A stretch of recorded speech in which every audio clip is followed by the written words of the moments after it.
It is the moment that you have all been waiting for. James Creedon is in the house.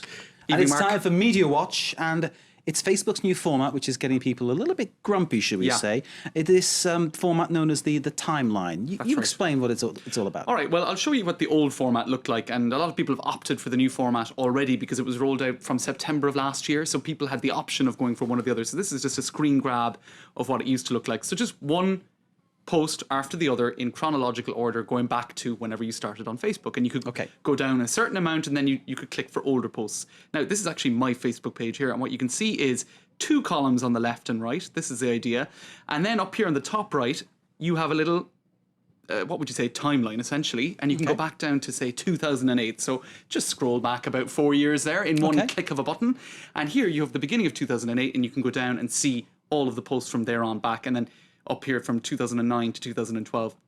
So there you go. That's kind of the idea. A lot of people are not happy about it because what it does is it makes old posts, even very old posts, much more accessible, which for some is a privacy concern. They don't necessarily want their posts from 2007 to be as accessible as their posts from last week, which is currently the case. And so Facebook haven't provided an option whereby previous to, say, 2010, you make those posts invisible or whatever. You don't have that option. You have to go through each individual post for, however long that takes. And if you're pretty active on a social network like Facebook, that could take many hours if you want to. I see what you're saying, because you and I, for instance, when we enter this studio, we know whatever we say in front of a camera, in front of a microphone, it goes out to everybody. That's right. People when they use Facebook, they don't necessarily think that way, do they? No, that's the problem, isn't it? That's right. And you might have started out, say, in 2007 with a close group of 20 friends, and now, 5 years down the line, you might have X number of 100 friends, some of whom are colleagues, who can now go back and see those old posts. So there's definitely a grey zone there that Facebook are not trying to help users resolve by increasing privacy settings. Everybody effectively now is leading a public life. Well, certainly, unless you're very careful. And let me show you some of the concern that people are expressing on Facebook. You've got pages such as this, I hate timeline. Right? Well, you're stuck with it now. There's nothing you can do. I'm sorry. You'll just have to deal with it. Either that or and people are saying, suggesting maybe a Facebook boycott.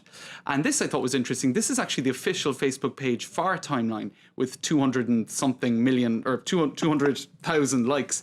And you actually have people talking about deleting their Facebook account. Other people saying, let's make August 24th delete my Facebook account because of Timeline Day. So a lot of people unhappy about it, Mark. I have to apologise for if some people did notice a few rude words there. It's not our fault. We're just trying to show you how people feel, and I hope you weren't offended by that at all. Right. I just one article before we move on. The tyranny of Facebook's timeline. This is an article, one of many online on the Haaretz, that's an Israeli newspaper's website.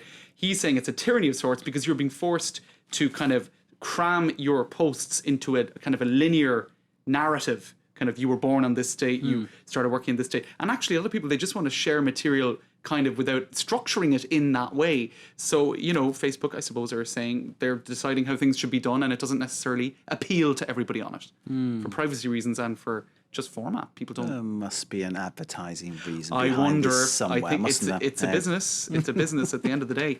Okay, from Facebook to Twitter, one French politician is red-faced after he tweeted a private message to his lover? That's right. Lionel Lucas. Let's have a look at the tweet. He is a UMP, that's Nicolas Sarkozy's party, just to say things in a... Is that what he said? Yes. Oh, right. Dear me. You translate. All right. I'll leave you go home, he says, to get ready. I love you. Now, we don't know what that could... Nice. Maybe people are reading too much into that particular... Yeah, maybe tweet. they are. Now, he claims, right, that it was intended to be a text message. He says, I've got a lesson in humility.